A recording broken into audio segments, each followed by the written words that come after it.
Start करते हैं आज का सेशन। आज के सेशन में हम बात करेंगे टेक्स्ट डेकोरेशन के ऊपर। टेक्स्ट डेकोरेशन से आप टेक्स्ट की डेकोरेशन कर सकते हैं, लाइक टेक्स्ट के ऊपर लाइन थ्रू कर सकते हैं, ओवरलाइन कर सकते हैं, अंडरलाइन कर सकते हैं या नन कर सकते हैं। तो सबसे पहले जो मेरे पास एक स्ट्रक्चर अवेलेबल है, इसमें एक पैराग्राफ है जो लास्ट सेशन में मैंने यूज़ किया था, और इसके बाद यहाँ पर एक एंकर टैग मैंने क्रिएट किया हुआ है। एंकर का एलिमेंट यहाँ पर मेरे पास अवेलेबल है। तो सबसे पहले आपने यहाँ पर टाइप करना है सिलेक्टर, और सिलेक्टर के बाद कोड ब्लॉक, और कोड ब्लॉक में आपने टाइप करनी है declaration text decoration colon and again semi colon. अब यहाँ पर आपने टेक्स्ट की जो डेकोरेशन है उसकी जो वैल्यू है वो यहाँ पर आपने देनी है। लाइक मैं अगर चाहता हूँ कि लाइन थ्रू हो जाएं, तो उसके लिए आपने यहाँ पर यूज़ करना है लाइन हाइफन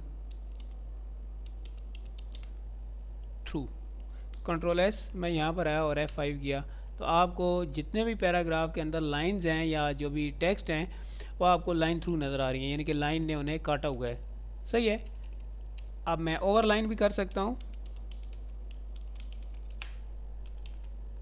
और इसी तरीके से मैं यहाँ पर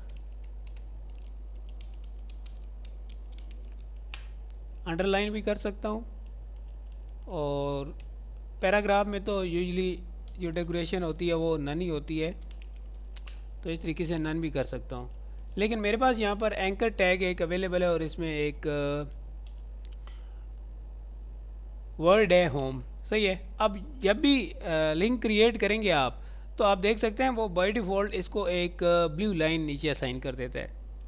तो अगर ये मैं ब्लू लाइन ख़त्म करना चाहूँ तो दैट्स वेरी सिंपल। मैं यहाँ पर आऊँगा और यहाँ पर